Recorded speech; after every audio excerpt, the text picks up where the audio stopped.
Halo pemirsa, halo Mas Giarno. Halo Pak Eko, gimana Ini kabarnya? Kabar baik. Ini Ya, mungkin pertama kali kita membuat live video dengan Mas Ya. Giarno. Silakan Mas Giarno, apa kabarnya? Luar biasa Pak Eko. Amin. Pak Eko juga sehat ya Pak Eko? Ya, sehat, terus-menerus sehat. Ya. Oke Mas Giarno, apa Mas Jadi Giarno? ada beberapa pertanyaan Pak, Hmm, terutama di teman-teman saya itu, bahkan di masyarakat saat ini di Indonesia kan sedang digemparkan dengan wabah corona saat Oh ini. iya. Kalau menurut Pak Eko, untuk wabah corona ini sampai mana Pak Eko untuk cara penanganannya? Terus apakah virus ini memang bahaya? Ataukah memang ada siklus tertentu sehingga virus ini bisa dihalau? Kurang lebih seperti itu. Iya. Dan berapa waktu lama untuk corona ini? Ya satu, yang jelas Mas Giarno nggak tepat nanyain ke saya karena saya bukan ahli virologi ya. Tetapi sebagai seorang awam, langkah pertama saya selalu mengambil satu hikmah bahwa ketika kita sedang berada di dalam kesedihan, Ya. kita harus menggunakan logika. Sebaliknya ketika kita dalam kegembiraan, ya kita pakai hati. Oh. Nah seperti corona ini, kalau menurut saya kita harus menggunakan logika. Cara yang paling gampang apa? Banyak membaca buku tentang virus misalnya nggak harus corona gitu, karena semua virus itu sebenarnya hampir sama. Oke. Kemudian kalau kita nggak sempat membaca buku, ya kita browsing aja di internet, banyak mengenai virus ini. Nah dari yang saya baca, sebenarnya virus corona itu seperti virus-virus lainnya, dan memang sampai saat ini juga hampir semua virus itu memang belum ada obat yang benar-benar untuk mematikannya. Ya. Jadi Berarti memang sudah lama ya? sudah lama terjadi, dan kalau menurut saya tidak perlu kita kemudian takut yang berlebihan. Ya. Yang kedua, virus corona ini merupakan virus yang menurut apa yang saya baca itu mempunyai sifat self-limited body ya kalau nggak salah ya, self-limited body gitu. Artinya virus corona ini bisa mati dan selalu kalah dengan zat antibodi yang dikeluarkan oleh manusia. Hanya permasalahannya virus ini kan belum dikenali oleh tubuh kita, karena virus ini virus yang baru, sehingga memerlukan waktu untuk zat antibodi itu dikeluarkan oleh tubuh. Jadi biasanya setelah 1 minggu baru zat antibodi itu keluar dari tubuh untuk menghantamnya, dan biasanya tidak pernah ada histori yang menyatakan virus corona itu menang dengan zat antibodi, kecuali bila memang manusia yang bersangkutan itu sudah membawa berbagai penyakit lainnya. Oh gitu. Jadi memang kalau virus-virus yang lain ini kan sama sebenarnya dengan Ya, virus-virus yang sudah betul, dulu. betul. Ini, tetapi memang dulu yang virus-virus lain itu juga dampaknya mungkin sama, ya seperti ini ya. Betul. Tapi karena Mas. ini kondisinya baru, Ya. terus untuk vaksin dan lain-lain itu memang belum Sudah, ditemukan. ya belum ya kan? ditemukan, maka menunggu lama. Oh, Nah, oke. bagi sekali lagi ini dari berdasarkan saya baca saja, karena saya bukan seorang Iya, Pak. ahli Ini itu. Kita sharing diskusi saja. sharing sebagai orang awam aja. Dari yang saya baca, perbedaan dengan virus yang dimana orang sudah divaksinasi dan belum. Kalau yang sudah divaksinasi itu biasanya dalam waktu 24 jam itu zat antibodi sudah langsung keluar, bisa menghantam virus itu. Dari tubuh kita sendiri Iya, sudah ada ya. seperti contohnya misalnya flu. Tahun 1918 juga kalau Mas Giarno nanti membaca, itu juga terjadi pandemik seperti ini, flu. Wah, waktu itu kemudian juga banyak yang meninggal karena belum mengerti Nah, kemudian sekarang flu itu menjadi suatu penyakit yang biasa. Saya pikir waspada perlu, tetapi tidak harus kemudian berlebihan. Oke. Kemudian yang ketiga, virus itu selalu dari sifatnya itu tidak pernah bisa berkembang biak di luar induk semang. Induk semang itu biasanya makhluk hidup. Ada beberapa virus yang berkembang di hewan, termasuk manusia. Manusia. Nah, virus corona ini konon kabarnya itu induk semangnya adalah manusia. Oke. Jadi tidak ada satu satu ketakutan bagi kita bahwa ketika virus itu keluar nempel di benda udah berkembang biak jadi ribuan. Karena dia misalnya biasanya menempel dari droplet ya, ketika orang batuk atau kemudian orang bersin, orang yang kena virus corona itu kemudian dia menempel ke salah satu benda mati, ya dia akan menempel di situ sampai cairan itu habis. Ya. Kalau sekarang ini kan pada ini ya Pak ya, ketika ada virus yang semakin tidak bisa dikendalikan, terutama di negara-negara yang memang sudah terjangkit yang sangat luar biasa ini. Kalau menurut Pak Eko untuk cara pencegahan dan penanganan yang efektif untuk saat ini bagaimana? Terutama di Indonesia ini. Ya itu menurut saya ya, sekali lagi menurut saya, ini opini saya saja. Langkah yang paling bagus harus dilakukan adalah yang pertama sekarang ini alat pelindung diri bagi tenaga medis. Seperti yang saya lihat itu ada beberapa kendala di dalam memfasilitasi orang-orang yang berjibaku di depan. Terutama tenaga medis itu siapa ya? Dokter, mulai dari dokter yang berada di UGD, kemudian juga perawat dan sebagainya. Mereka ini sudah sangat capek sehingga staminanya turun, kemudian akan rentan mendapatkan penyakit itu karena berdekatan. Dan itu nomor satu. Yang nomor dua menurut saya adalah edukasi kepada masyarakat. Tidak harus pemerintah yang mengedukasi, tetapi seperti kita sendiri yang sudah membaca, ya kita memberi edukasi kepada mereka, terutama tentang bagaimana virus ini berkembang, bagaimana mengatasinya.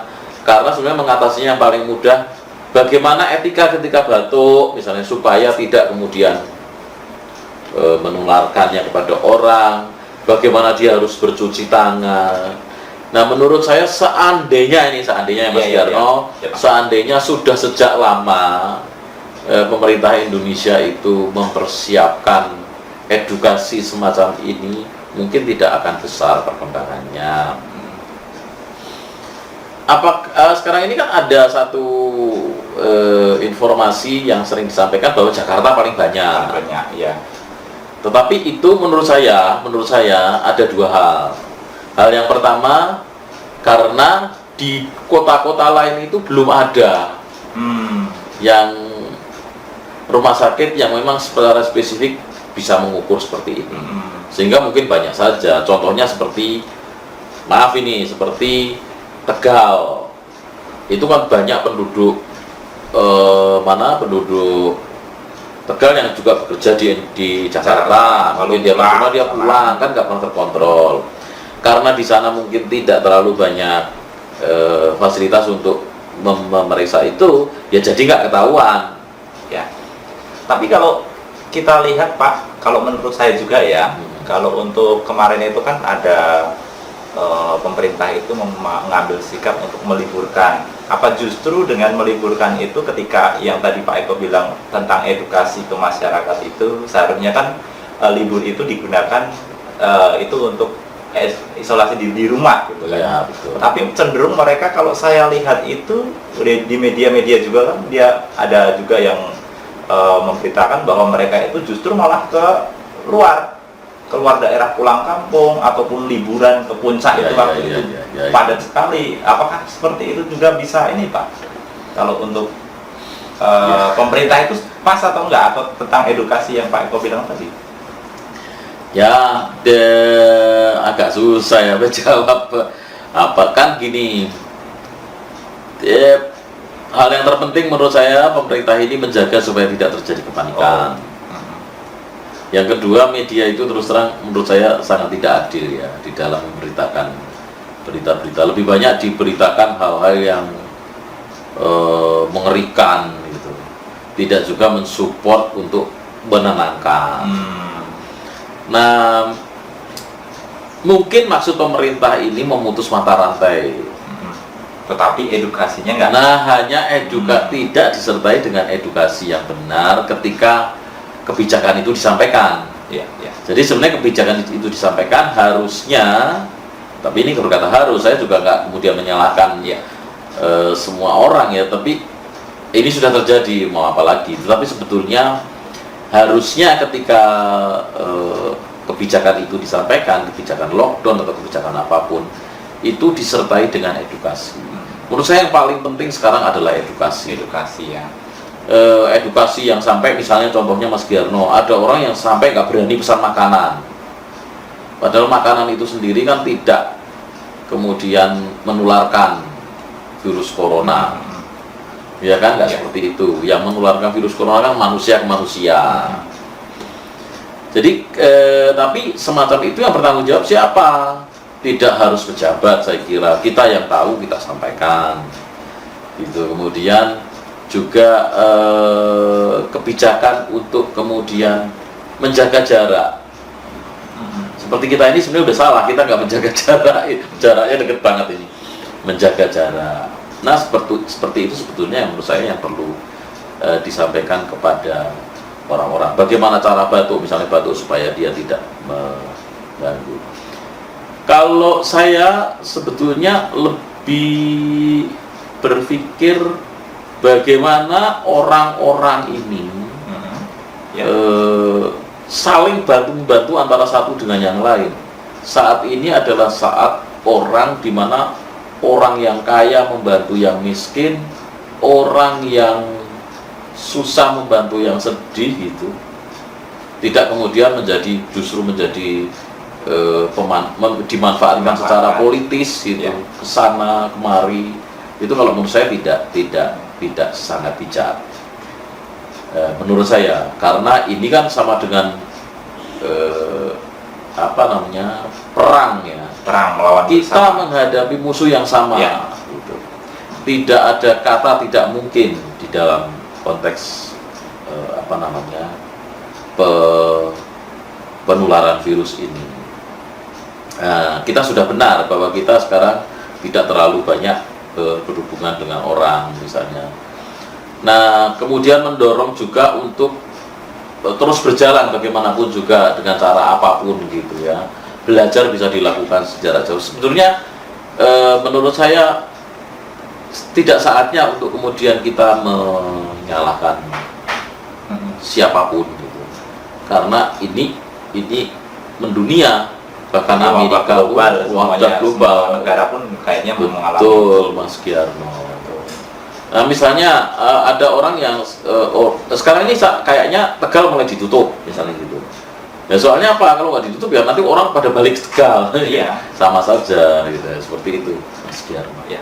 Jadi memang ketika pemerintah itu mempunyai kebijakan, nah di situ langsung ini sama masyarakat bukan malah libur yang ditetapkan oleh pemerintah itu. Tapi malah memanfaatkannya untuk pergi kemana-mana. Betul. Jadi di sana kan nanti malah itu bukan memutus rantai, tetapi kan malah menyebarkan. Betul, Mas Giarno. Sebetulnya kalau menurut saya libur dengan edukasi yang benar bagus. Tetapi bila edukasinya tidak benar, ya sama saja. Nah sekarang kalau menurut Mas Giarno gimana Mas? Pemerintah harus apa ini? Karena kita udah kelewat banyak. Dan di Indonesia ini kalau menurut saya yang membedakan Indonesia dengan negara lain adalah jumlah kematiannya yang lebih tinggi daripada jumlah yang sembuh. Gimana Mas Giarno? Kalau menurut saya memang dari segi untuk pemerintah ya, itu lebih dalam penanganan ini memang harus serius. Seriusnya maksudnya ketika pas Cina itu kan langsung menetapkan kondisi darurat dan sebagainya. Tetapi kalau kondisi di sini yang saya lihat itu lebih condong ke daerah yang ini, misalnya antara Tangerang dan Jakarta itu kan memang di situ kan yang positifnya kan juga terlalu banyak juga di situ. Akan tetapi ada wacana untuk pasar itu disterilkan atau di apa itu. Tapi nggak semuanya secara ini. Itu mungkin tujuannya mungkin untuk supaya bahan makanan dan apa itu terkait dan ini kan. Akan tetapi di situ untuk masyarakat itu juga kan tidak tahu.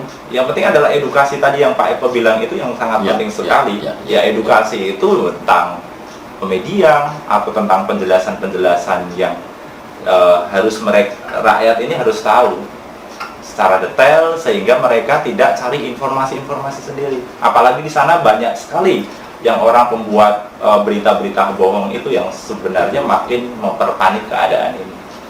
Yang betul, menurut saya setuju saya Mas Giarno.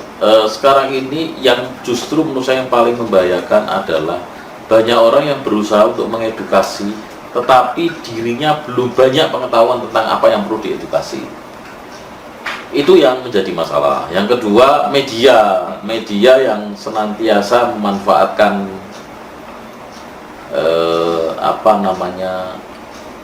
keadaan kecemasan itu menjadi sebuah suguhan berita. Kalau saya pribadi sih, saya berusaha untuk terus-menerus menggalang apa yang kita mampu untuk mengedukasi bahwa sebenarnya corona ini bukanlah sesuatu yang sangat menakutkan. Bila manusia itu sehat, yang nomor satu sehat dalam arti bukan hanya usia, tetapi kalau kita ukur tubuh kita itu kan ada dua, itu kesehatan biologis dan kesehatan kalender. Jadi seperti saya ini mungkin kesehatan biologisnya jauh lebih tua daripada kesehatan kalender saya. Nah seperti orang-orang seperti saya ya saya harus menyadari bahwa saya sangat rentan terhadap akibat serangan ini sehingga saya harus lebih bertahan. Kemudian bagi orang-orang yang memang mampu walaupun sedikit pasti tetap bermanfaat. Saya mencontoh seperti misalnya di negara Jerman itu sekarang suasana lockdown tapi orang-orang memberikan makanan ke jalan-jalan. Indonesia bisa melakukannya itu, tetapi juga bukan makanan yang kemudian sembarangan. Itu dari pemerintah atau memang dari mereka kesadaran diri mereka sendiri. Luar biasa ya. Dan itu menurut saya sangat luar biasa gitu. Kita hanya bisa mengedukasi, apalagi seperti kita ini kan bukan tenaga medis, jadi nggak pernah bisa melakukan apa-apa. Kita hanya bisa membaca, kemudian apa yang kita baca itu bisa kita kemudian sampaikan kepada teman-teman gitu ya, melalui podcast kayak semacam inilah kita bisa dengan YouTube ya, mungkin yang melihat tidak terlalu banyak tetapi ya mungkin masih berguna daripada kita tidak melakukan apa-apa hanya menunggu. Nah itu yang betul. Wah ini menjadi kolaborasi antara channel YouTube-nya Mas Giarno, apa namanya Mas? Nama saya. Nama channelnya? Ya. Channelnya namanya apa? MR Giarno. Wih keren. Silahkan menikmati MR Giarno channel ya, dan Julianus Eko channel yang saya biasanya dengan Bayang TV. Bayang TV ya. Kita tidak bisa berbuat banyak, penontonnya juga tidak banyak, subscribernya juga tidak banyak, kita belum monetize gitu, belum memenuhi syarat, tetapi dengan melakukan yang kecil mungkin tetap bisa membantu. Ya, gitu kan, yang penting buat berguna untuk sama. Kurang lebih seperti itu Pak Eko ya. Ya, yang terakhir jangan lupa subscribe kata Mas Giarno. Oke. Berarti dengan adanya wabah corona ini kita tidak boleh panik. Tidak panik itu nggak menyelesaikan keadaan. Tetap semangat kerja ya, tetap seperti itu. Terus membaca tentang hal-hal yang berkaitan dengan virus itu, tentang bagaimana cara menjaga supaya kita tidak kena. Ya. Nah, karena tadi sudah dibilang bahwa dia tidak hidup di udara. Banyak mengatakan bahwa hidup di udara.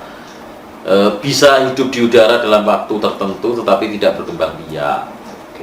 Minimal itu menurut yang saya baca ya, dan untuk mencari kebenarannya baca sendiri saja di tempat-tempat yang lain, sehingga kita juga nggak harus terlalu khawatir di udara berkembang banyak sekali. Tetapi memang kita harus terus berusaha menjaga jarak untuk bertemu dengan orang banyak, karena kita nggak tahu, sekarang mungkin tidak kena, tapi kena. Bila kita merasa sakit, walaupun itu bukan corona sekalipun, harus bersadar diri untuk mengisolasi dirinya, bukan untuk diri kita juga, tapi untuk orang lain ya. Jangan kebanyakan nongkrong di tempat umum, bukan membahayakan diri sendiri, tapi juga memberikan orang lain kalau dia juga sebenarnya sudah ada. Nah, yang ditakuti itu adalah orang-orang yang sebetulnya dia sudah kena virus itu tetapi tidak berefek. Oh, berarti virus ini juga sebenarnya kalau imun tubuh kita itu baik, Kan tidak selalu berefek. itu efek ya. Tetapi ketika Mas Gierno itu bisa penularan ke. Oh iya. Berarti ketika saya itu misalnya saya terjangkit tetapi di situ saya tidak menimbulkan gejala-gejala, terus habis itu saya mungkin bertemu seseorang ataupun bersalaman dengan orang, misalnya kan Bersalaman saja ya sebenarnya enggak. Oh enggak ya. Karena ketika bersalaman hanya mungkin virusnya di tangan. Oh. Tapi kalau kemudian saya cuci tangan, Oh berarti enggak semudah itu bisa tertular ya, Pak ya. Jadi masyarakat pun nggak perlu khawatir ya hal itu. salaman ini nggak langsung tular toh. Cuman kalau salaman kemudian buat makan atau apa.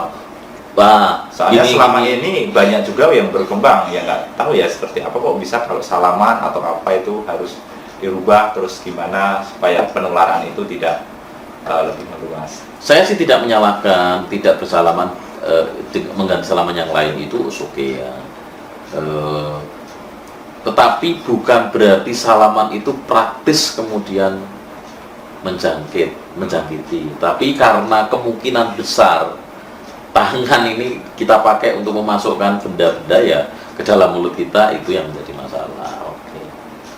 Menurut saya ya Mas, Ya, Pak. bukan menurut orang lain ya, menurut yang saya baca. Begitu Mas Gierno. Iya.